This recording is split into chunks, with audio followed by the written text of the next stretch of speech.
Halo semuanya, welcome back to Expertspedia bersama saya Faris. Kali ini kita akan nge-review paketan combo 100 ribuan dari Imperion CW210.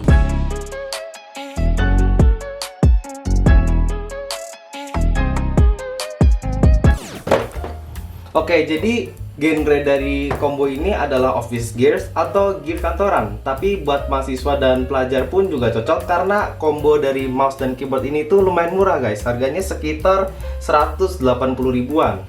Oke, dan untuk serinya adalah CW210.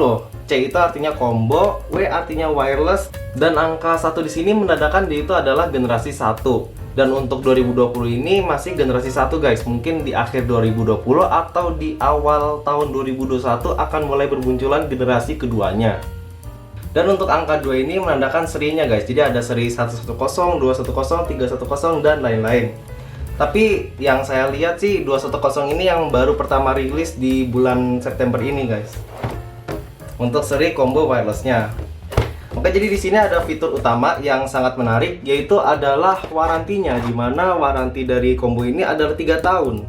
Karena biasanya ya kalau wireless seperti ini akan sedikit bermasalah, seperti tombolnya yang tidak berfungsi dan lain-lain, itu biasanya di tahun kedua guys. Dan jadi kalau misalkan kita ada sedikit kerusakan di sebelum tahun ketiga, kita bisa klaim garansinya. Jadi lumayan enak sih. Ini lumayan worth it lah kalau kita bisa mendapatkan waranti hingga 3 tahun seperti ini. Oke, kita langsung aja unboxing ya guys.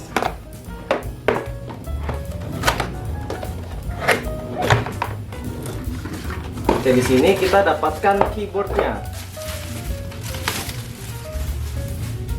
Ini semuanya udah wireless ya guys. Untuk keyboardnya dan mouse-nya juga sudah wireless, terkoneksi menggunakan satu receiver. Yang receivernya itu bisa kita taruh di mouse-nya.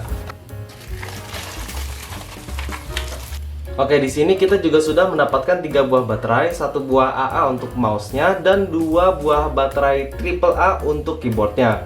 Dan ketiga baterai ini tuh sudah ultra alkalin tulisannya guys. Seharusnya sih baterainya sudah awet dan tidak boros lah. Jadi kita nggak usah bolak-balik ganti baterai lagi. Oke, pertama-tama kita akan bahas mulai dari keyboardnya. Untuk ukuran dari keyboard ini adalah full size. Jadi di bagian paling kanan ada numpad-nya.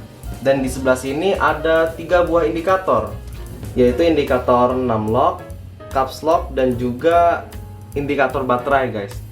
Dan menurut saya fitur dari indikator baterai ini itu sangat penting karena kita bisa mengetahui kalau baterai dari keyboardnya sudah habis.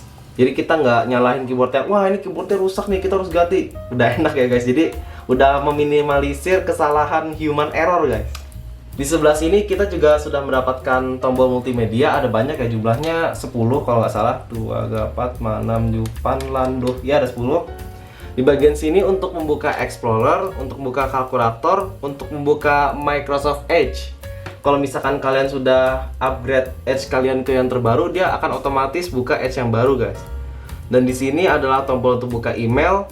Dan di sebelah sini adalah tombol yang sangat berfungsi guys, yang menurut saya itu sangat penting. Misalkan kita sedang mendengarkan YouTube Music, kita nggak usah pencet Alt Tab lagi kalau misalkan kita nggak suka lagunya guys. Kita tinggal pencet di sini, lagunya akan ke skip secara otomatis. Dan di sebelah sini ada 2 tombol juga untuk kecilin dan gedein suara. Untuk build quality dari keyboardnya sih sudah bagus. Masih masuk dalam ekspektasi harga 100 ribuan guys. Di bagian bawahnya ada kaki, dimana kita bisa adjust kakinya.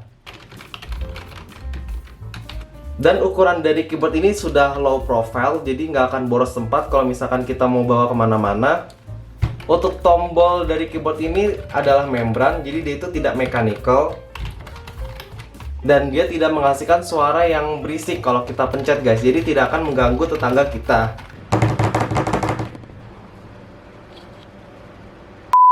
Dan di sini juga ada satu fitur utama yang cukup penting, yaitu water spill resistance. Jadi di sini ada bolong-bolongan, dimana kalau misalkan kita menumpahkan sesuatu secara tidak sengaja, airnya akan turun ke bawah, tidak ngembung di atas. Jadi keyboardnya masih bisa meminimalisir lah kerusakan yang dihasilkan dari air yang kita tumpahkan guys. Oke, sekarang kita akan ngebahas mouse-nya guys. Untuk mouse-nya bahannya terbuat dari ABS material atau plastik lah. Untuk build quality-nya juga udah lumayan solid. Dan di bagian kanannya itu agak sedikit kesat guys. Jadi kalau misalkan kita menggunakan mouse-nya, tangannya tidak akan terasa licin untuk memegang mouse-nya. Dan di bagian scroll wheel-nya juga sudah dilapis karet, sehingga akan lebih nyaman kalau kita menggunakan scroll-nya guys. Untuk bagian left click dan right click-nya juga nggak terlalu clicky, sehingga tidak menghasilkan suara yang terlalu bising. Dan kedua device ini ya guys, antara mouse dan keyboardnya ada fitur sleep-nya. Jadi kalau misalkan kita sudah tidak menggunakan selama 10 menit, mouse-nya akan otomatis sleep. Dan juga di sini ada tombol on off-nya guys. Jadi misalkan kalau kita lagi bawa kemana-mana, takut dia on sendiri, ngeborosin baterai sendiri, kita bisa langsung aja turn off kedua device ini. Jadi lebih hemat baterainya guys. Oke, setelah kita membahas kedua bagian umum dari device ini, kita akan ngebahas sensor dari mouse-nya guys. Untuk bagian sensor dari mouse ini memiliki sedikit kelemahan ya guys. Seperti dia tidak bisa work di ubin maupun di alas meja kaca guys. Jadi hanya work di beberapa jenis surface tertentu. Mungkin ada beberapa kemungkinan dimana pada saat kita bawa pergi-pergi, kita harus membawa mousepad guys, biar bisa digunakan secara lancar. Atau mungkin bawa kertas juga bisa sih. Untuk kesimpulan dari saya, Hyperion CW210 ini sudah lumayan worth it guys. Karena di harganya yang hanya 180.000, kita sudah bisa mendapatkan fitur-fitur penting seperti wireless dan juga garansi yang 3 tahun. Jadi kita tidak usah khawatir lagi kalau misalkan device-nya seakan-akan rusak di tahun ke-1 atau mungkin tahun kedua guys. Oke, sekian reviewnya dari saya. Jangan lupa untuk klik like dan subscribe-nya sebagai bentuk dukungan agar channel ini dapat terus berkembang. See you next time.